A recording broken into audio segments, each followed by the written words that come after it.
Nako, ibinulgar ho nitong si Binibining Maharlika, yaang pagpupumilit na pagpunta nitong si Marcos Jr. at nitong si Lisa Araneta Marcos diyan sa burol nitong si Pope Francis. Yan na nga ho ba sinasabi natin. Lahat ho talaga ng oportunidad gagamitin itong dalawa na to para makadikit lamang sa mga world leader. Ngayon ho kasi mga panahon na to, nabulat-lat na sa buong mundo kung gaano ka-incompetent yang si Marcos Jr. Kaya siguro, isa ho yan sa mga dahilan kung bakit talagang nagpumilit hong makapunta sa burol nitong si Pope Francis, itong si Lisa at itong si Marcos Jr. At dito rin ho sa video na to, makikita nyo ho kung gaano ka-epal itong si Lisa Araneta Marcos. Ang kinakausap po nitong si Biden, itong si Marcos Jr. Siyempre, bagla siyang magpapabida dyan.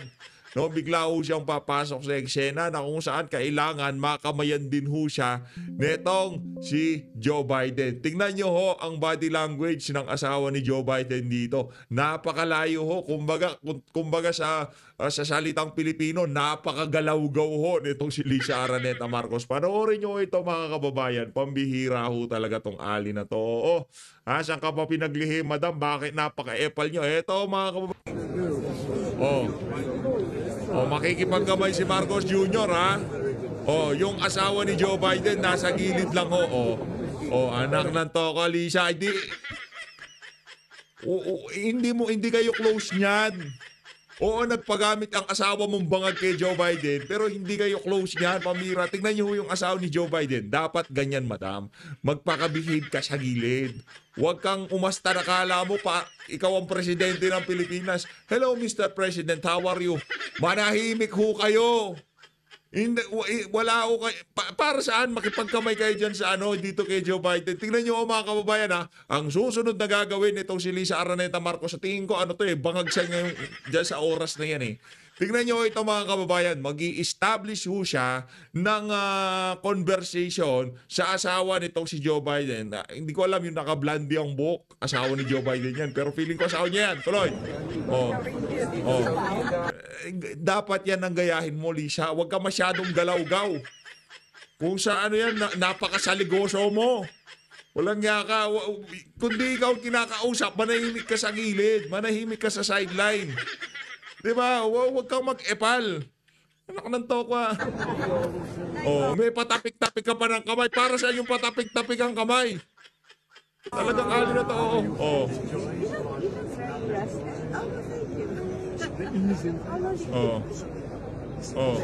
Para ho kayong aso. Para ho kayong aso. Sa totoo lang, nagmukhang aso tong si Lisa.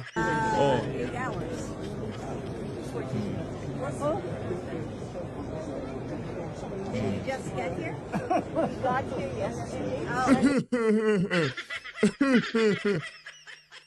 Bangag talaga no?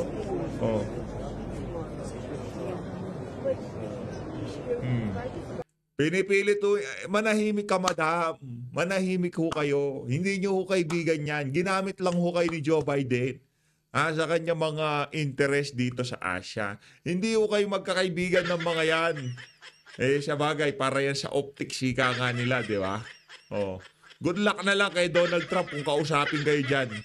Yung mga bangag kasi, yung outgoing kasi, yung natapos na administrasyon at alam nyo ng kalaban ng kasalukuyang administrasyon ng Amerika, huwag kayong mag-ipal. Sa bagay, tapos na siguro dito yung yung tagpo na kung saan inisnabu sila nitong si Donald Trump. Para hindi naman sila masiro tong dalawang oportunistang mag-asawa na to, kinausap na lang ho nila yung former president. Ika nga, wala nang power yan.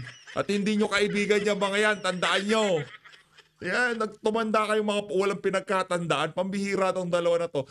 Kung sa Pilipinas, pagdating sa politika, napakabihirang makakita ng tunay na kaibigan. Lalo pa, kung dalawang dalawang bansa na kung saan former leader lang kayo, tapos iisipin nyo na magkaibigan kayo. Alam nyo ang tawag dyan? Kabangagan. Kakaya mga Pilipino. Nakakaya. Pinapahiya nitong dalawa na to ang sambayan ng Pilipino. Ganyan na lang ho ba talaga tayo? Bihira, oo. Yeah, Oo. that's good. We're inviting you. Nice to see you. I know, like, are you still teaching? No, I'm not. Oh, yes. I copied some of your stuff. I copied some of your stuff. Di ba, nakita niyo ho yung asawa ni Joe Biden, napaka-formal lang ho niya. Patango-tango lang. Alam ko naman bangag kayo eh. Alam ko yan. Bababa din yung ano nyo na yan, kabangagan nyo na yan mamaya. Alam ko yung ano, tama lang yan ng kabangagan nyo. Oh, okay, naiintindihan ko yan. Nakaganyan lang siya din sa kanyang ano, papel. Patango-tango lang ho siya. Nakanantokwa. He's a close friend. He worked with me for 1 year. Karnataka from Philippines. Ayun na nga mga kababayan, maliwanag pa ho sa sikat ng araw. Nakikita nyo na ho dyan, ganyan ho winawaldas ng mag-asawa na to ang taxpayers money. Hindi ho tayo obligado magpunta dyan sa burol na yan. Bagay, no? Ano nga naman to, oportunidad. Hindi naman ho lahat ng world leader nagpunta dyan sa burol na yan. Napakalaki ho ng gastos na yan na dyan sa pagpunta na itong mag-asawa na to. Pero sa bagay, para nga naman makakuha sila ng buwelo na makausap nila itong nitong si Donald Trump, si Joe Biden. Yung problema kasi kahit sincero nakukulayan kasi mga bangag kayo eh. Ipagpalagay na natin na sincero na gusto nyo makiramay in behalf of the Filipino people dyan sa burol na yan itong si Pope Francis. Kaso mga bangag kasi kayo eh. Yung tipong kahit sincero yung pagpunta nyo dyan, kahit na talagang, kilala naman natin mga Pilipino, talagang ano yan, kumbaga pagka nakikiramay talaga yan, di ba? O kahit nga hindi nila kilala, pupunta yan para makipagkape, di ba? O. Pero itong ginawa ko nitong dalawang mag-asawa na to, imbis na yung simple lang sila, nakatayo lang sila doon sa sideline, hindi nila in-approach yung kung sino-sinong world leader. Nakulayan tuloy yung pagpunta nyo dyan na meron kayong vested interest, hindi para makiramay. Ang pinunta nyo dyan, para makuha ang atensyon nitong si Donald Trump dahil ngayong mga panahon na to, balita ko natin, hindi sila pinapansin. Pakinggan natin itong mga chika, ha? Maraming chika itong si Palangga Binibining Maharlika. Teka lang mga kababayan, ha? Teka lang. Ito na. Announcement ho muna tayo. Mabilisan lang ho ito mga kababayan. Mabilisan lang ito. Saan na yun? Ito. Ito yung mga ito yung mga pinadala na ho nating mga damit, okay? Yung iba ho mga kababayan natin, kulang-kulang ho yung ibinigay yung address. Hindi ho makita sa sistema, ika nga. Pagka inalagay ho, hindi lumilitaw sa system. Ang sabi ho ng mga nagtatrabaho dito sa JNT, mas mainam daw ho na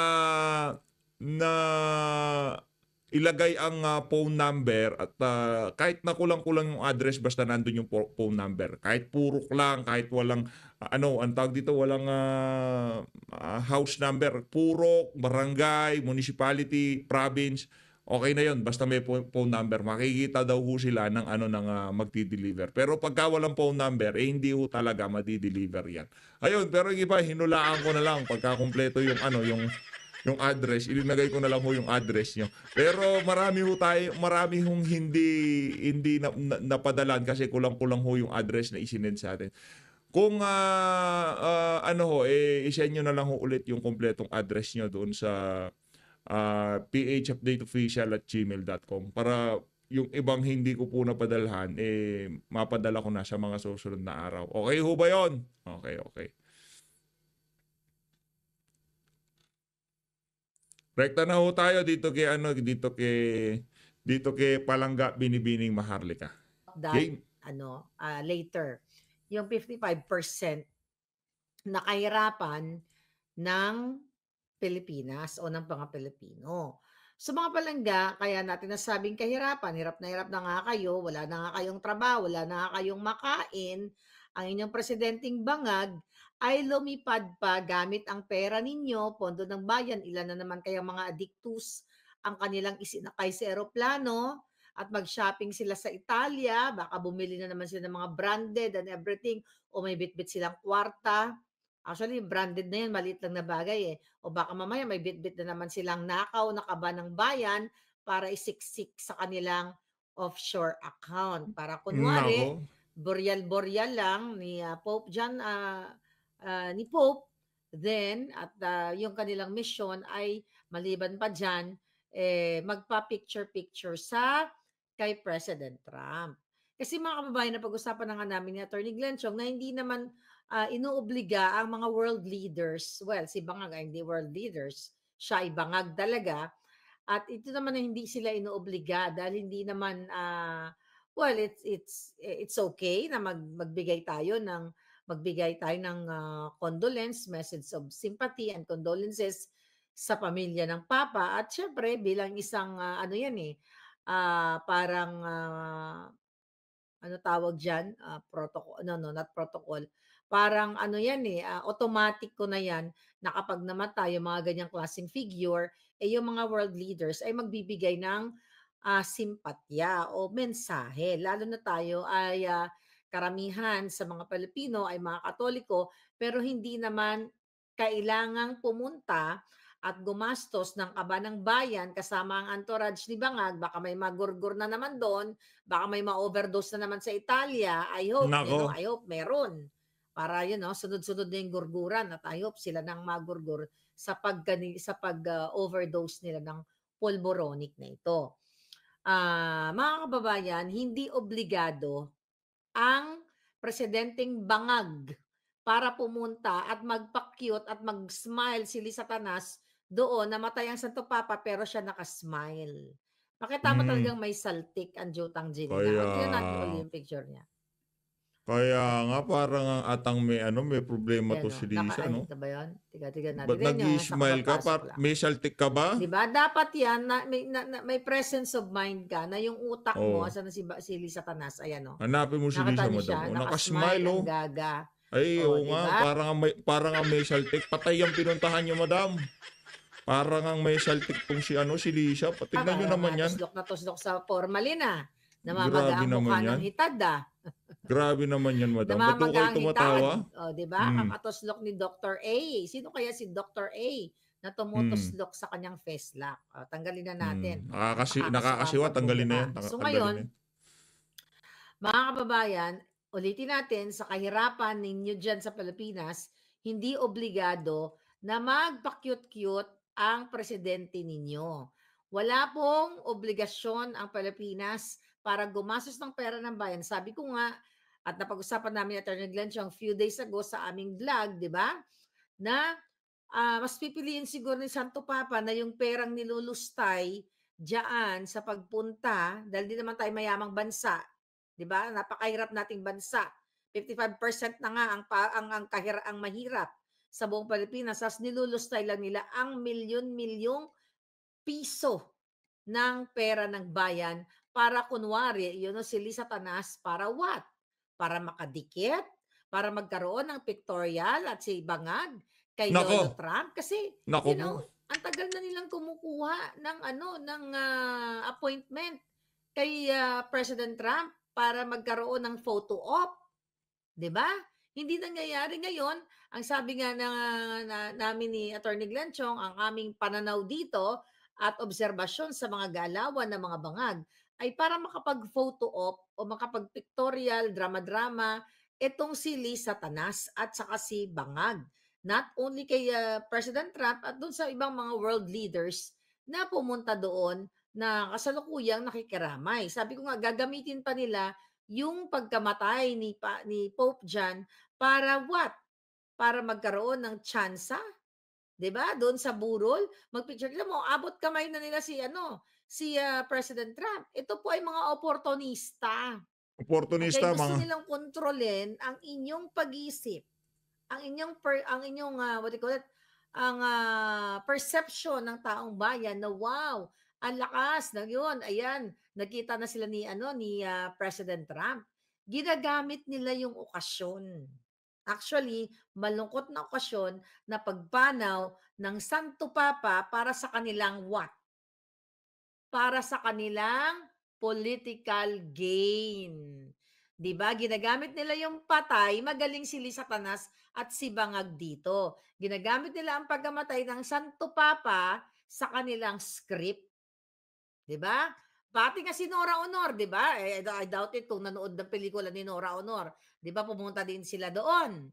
Oh, para kunwari, syempre marami pa ring mga Noranians, 'di ba? Ginagamit nila ang patay, hindi naman totoo 'yan ang kanilang pakikipag-simpatya. Dahil kung totoong matinong tao si Bangag at si Satanas, unang-una, ulitin natin, hindi sila nangidnap ng 2 bata sa Turkey. Nako. Unang-una, hindi sila nagnanakaw dapat ng pera. Lahat unang-una, hindi sila nagsismuggle. At hindi sila nag-appoint ng mga bangag na katulad nila. At hindi nila ninanakaw ang pera ng bayan kung totoong sila ay makatao. Okay? Right? Oh. Yeah, Pope Francis. Sabi ko ba si Delia, sinabi ko Pope John? Okay, Pope Francis, sorry. Delia Dichoso, thank you palangga. Okay, yes, si Pope Francis, hindi si Pope John Paul. Okay, wala na pala si Pope John Paul. All right. Ngayon, hindi man lang nila binigyan ng respeto itong mga patay. 'Di ba? Dahil ang intensyon ng mga ito, hindi nga siya nagbigay ng statement si Bangag nung namatay si Tantoko, kasama pa nila sa entourage. Hanggang ngayon, ongoing an investigation 'yan. Hindi nga sila nagbigay ng statement ng condolences ng final message sa kanilang Facebook page, or hindi man lang natin sila nakita na pumunta sila.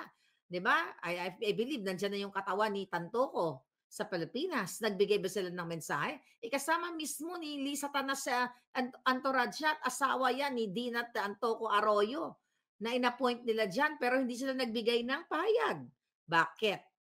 Kasi under investigation pa ang pagkamatay ni Tantoko dahil allegedly ay may sangkot na pulburon at kinasasangkutan ni Lisa Tanas. 'Di ba? So ngayon, dito kay Santo Papa, Pope Francis, ay pupunta sila para makadikit si Papa Trump. Tignan nyo, abang-abangan nyo, baka mga ilang oras lang, hihilain at hihilain ni Lisa Tanas yan. Itutulak yung kanyang asawang Addictus, pareho lang naman sila, Addictus Benedictus, para makapag-photo op. Yan ang purpose niyan, mga palangga. Hindi totoong nagluluksa yan sa Santo Papa. Okay? Hindi yan totoo na ito ay concern sila. Ang totoo ay meron silang political agenda. Di ba? Nakakaawa naman itong pamilya ng Santo Papa na gagamitin at ang mga taong ang mga Katoliko na ginagamit ng mga bangag para sa media attention o political gain drama ni Lisa Tanas at ni Marcos Jr. itong pagkamatay ni Santo Papa na sila ay naggumastos pa ng pera ng bayan samantalang kayo ay hirap na hirap. Okay? Gusto magpasikat ni Bangag sa buong mundo. Siyempre nga naman, ang mga media nandoon lahat. O, di ba? So magpapakitang gilas ngayon ang formalin inspired na feslak ni Lisa Tanas. 'Di ba? At ang Addictus Benedictus na si Bangag, I hope dumugo yung kanyang bunganga doon, yung kanyang gilagid.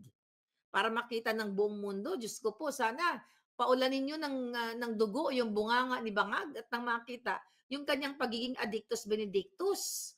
At sana may baon siyang pulburon sa kanyang bulsa at sisinghot siya habang makunan siya ng international media. Kasi yun ang gusto niya 'Di ba? International attention. Sabi ko nga mga kababayan, ang kahirapan sa Pilipinas ay 55%. Okay, hindi ako nagsabi niyan. Ako ba nagsabi niyan? Ito. Run, Trump, run, sabi ni Feby Mendoza. Ako ba nagsabi? Ito recent. 15.5 million. Pamilyang Pinoy, mahirap ang tingin sa sarili, sabi ng SWS. Sabi pa dito, tinatayang 15.5 million mga Pilipino ang mahirap ang tingin sa kanilang sarili. Ayon sa inilabas na resulta ng survey ng Social Weather Stations nitong Sabado, April 26. Base sa survey ng SWS, nasa 55% ang nasabing self-rated poverty sa bansa para sa buwan ng Abril. Mas mataas ng 3 puntos ang datos nitong Abril kung ikukumpara sa 52% of 14.4 million na Pilipino. My goodness. 4 na buwang magkasunod nang tumaas ang self-rated poor families. Simula nang bumaba ito ng 13 points mula sa 63% noong December 2024 hanggang 50% ngayong nitong nakaraang January, mga kababayan. Nakikita ninyo yung sinasabi ko sa inyo? Sobra ang kahirapan. Pero ang inyong presidente ay namamasyal at kunyari punta-punta sa burol. Dahil 55% na ang Pilipino na ang tingin nila sa kanilang mga sarili, ni-rate nila ang kanilang sarili na sila ay nabibilang dito sa kahirapan, kagutuman, mga palangga. Imagine ninyo, mahigit kalahating porsyento, it's 55%. Di ba? Ang ibig sabihin, bugok ang gobyerno ninyo, bangag. 'Di ba? Kasi inuuna ang pamumulitika, inuuna ang panggigipit sa mga kritiko. Kaya tignan mo, pati approval rating, trust rating, bagsak. Kasi imbis na bigyan ng livelihood program, ng trabaho, ang 55% na mga mahirap, maybe more than that pa. Ang ginagawa nila ay pamumulitika, bukang bibig ay Duterte, Duterte, Duterte, puro na lang Duterte. Kaya nga sabi ko sa inyo, mga Pilipino, ano pang inaantay ninyo? Mag-speak up kayo, nagugutom kayo, nahirapan kayo, ang krimen, kaliwat kanan, ang gurguran, di ba? Nakita nyo dyan, yung nangyari sa may bakery, yung gurguran sa mga politiko, which is ngayon ay election season na nga, kaya marami talagang nagugurguran. Ibig sabihin, palpak ang gobyerno ninyo. Ibig sabihin, ang gobyerno ninyo ay hindi nagtatrabaho, hindi nagbibigay ng tamang oportunidad sa mga Pilipino. Kaya ang epekto sa inyo ay gutom, ang epekto sa inyo, may mga sakit, lolo't lola namamatay na lang sa ospital dahil ninanakaw pa ang PhilHealth, di ba? Kayo ang apektado, ang mga anak ninyo hindi makapag-aral ng mabuti dahil walang laman ng sikmura. Paano ka makakapag-aral kung ang iyong sikmura ay walang laman? Paano magpa-function ang iyong utak? Di ba? Nakikita niyo ba, mga kababayan? Yun, nasa burol. Ang inyong presidenteng bangag para makapag-photo op kay Trump. Abang-abangan nyo maya-maya. Pagmamalaki na naman nila yan. Lisa Tanas, President Bangag Jr. at President Trump nagkita sa Italia, nagpicture-picture. Hindi yun. So kung nagpicture sila, ano ngayon? Burol yan. Gusto ko lang ipaalala sa inyo na walang weight yung pagkikita nila unless, di ba, na inimbita siya mismo sa White House. Alam ni Trump na addictus benedictus siya. So kung ipalabas man nilang picture na magkatabi sila, sabi ko nga, that is what? Photo op. Media attention at gagamitin nila yan para lang dyan sa Pilipinas na wow, nagkita na si Trump at saka si Bangag. Sana nga tanongin ni Trump si Bangag. Nakatira ka ba ngayon? 'Di ba? Ilan ang tinira mo? Yan po ay malinaw na paglulustay ng pera ng bayan, samantalang kayo ay hirap na hirap, pinangakuan ng 20 pesos kilo ng bigas. Alam niyo naman yan, pang politika lang, pang bangag, sabi ko nga, yung 20 pesos per kilo ng bigas, for ano lang yan, bangag rice, at yan ay pangako na mapapako na short-term solution at hindi talaga yan ang solution dahil nga nakikita natin, ang bigas ay pang baboy lamang at wala pong 20 pesos kilo na bigas sa totoong kwento ng agrikultura o pamilihan dyan sa Pilipinas. Ang kailangan ninyo ay trabaho, serbisyo, social services, katulad nga yung PhilHealth na yan, yung mga health services na ninanakaw ang pondo ng mga bangag at inilagay daw sa tulay. Inilipat sa infrastructure, okay pa rin daw yan, sabi ng mga bangag, sabi ng tagapagsalita ng mga bangag, dahil yung tulay ay dinadaanan para maabot ang pasyente. Diba? Only in bangag administration. Sa dami-dami po ng walang trabaho, mga kababayan, ang taas ng bilihin. Magkano ang minimum wage? 600 or 700, let's say for example. Oh, sa 700, alam nyo na yan. Kung may 4 kang anak, renta mo sa bahay, kuryente, tubig, lahat. 'Di ba? Kaya talagang bagsak ang Pilipinas. 55%, maybe more than that pa, ang naghihirap na Pilipino dahil ang presidente ninyo, ang pinagkakabalahan ay suminghot hangga't nagdudugo ang ilong sa pagiging addictus benedictus. Kaya ngayon, inilalabas ni Marlica, inilalabas ni Harry Roque, inilalabas ng mga anti-bangag vloggers ang kritiko ngayon dahil totoo ang mga sinasabi natin, ang approach ng mga bangag o yung kanilang pagtugon dito sa mga problemang ito ay sindakin si Maharlika. Kasuhan ng mga fabricated crime katulad ng pagkaso nila kay distressed mother para matakot at hindi na tayo magsalita at tahimik na lang tayo at hindi na malalaman ng taong bayan na kawawa kayo. Pero sabi ko nga sa inyo, hanggang sa huling ay hininga, hanggang sa huling alindog at siguraduhin natin mauuna ang kanilang mga hiningang maputol kumpara sa atin na nakipaglaban sa tama. Ha? Anong ginagawa nila? Ha? Maggamit ng mga ayuda, alam nyo na yan.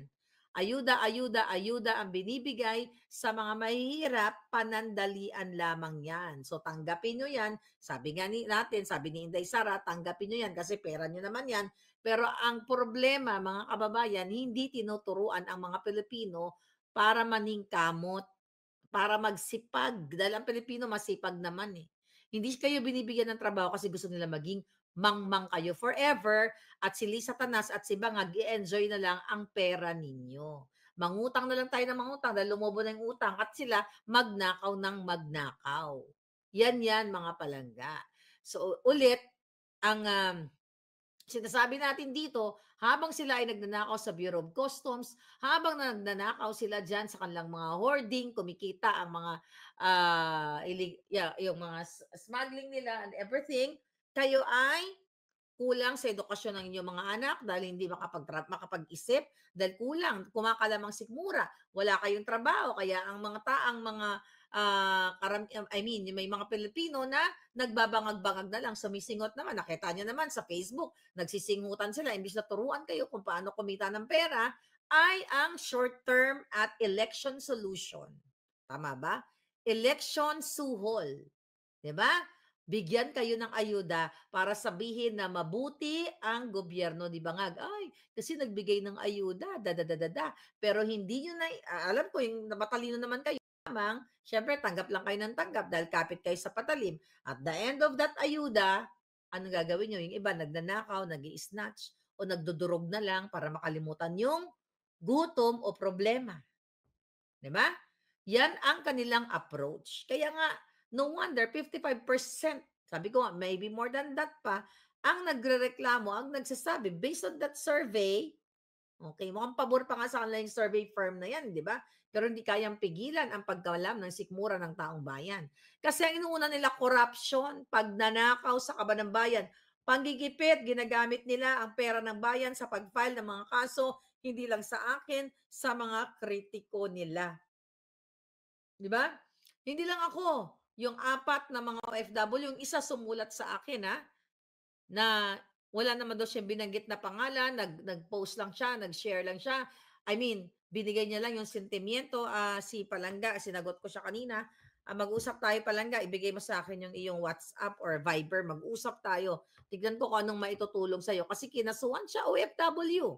Dito po, binubuhos ng gobyernong Bangag ang pera ninyo sa panggipit sa mga nagsasalitang mga OFW dahil kayo ay hindi nyo na kinakaya ang malupit na kahirapan ng inyong mga kababayan, ng inyong mga mahal sa buhay dyan sa Pilipinas. Kasi inuuna nga ng mga bangag ang pagnakaw, magbayad, mag-bribe ng mga tao at gipitin. Recently, may nakausap ako asawa ng pulis. Okay? Kayo mga pulis, 'di ba? May mga kaso na na-clear na. May nag-report sa akin kanina na yung kanyang asawa ay na-cleared na raw yung kaso, binubuhay pa.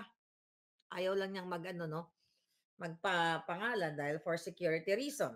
Ngayon, binubuhay yung mga kaso pag hindi ka pabor dito sa bangag administrasyon na ito. Yan yun mga kababayan, ang nangyayari ngayon sa inyo. Ano? Teka, anong gagawin natin ngayon? Ayan. Ang gagawin ho natin ngayon pupunta diyan sa FB page nitong si Binibining Maharlika at panoorin ang buong paglalahad niya ng kung ano nga ba ang tunay na nangyari diyan sa burol na yan nitong si Pope Francis. As always, maraming salamat to sa pagsuporta sa PH Update. Tuloy-tuloy lang ho natin ang pagsuporta sa 10 kandidato nitong si dating Pangulong Rodrigo Duterte. Mag-ingat to kayo lahat. Mahal lahat ng Pilipinas.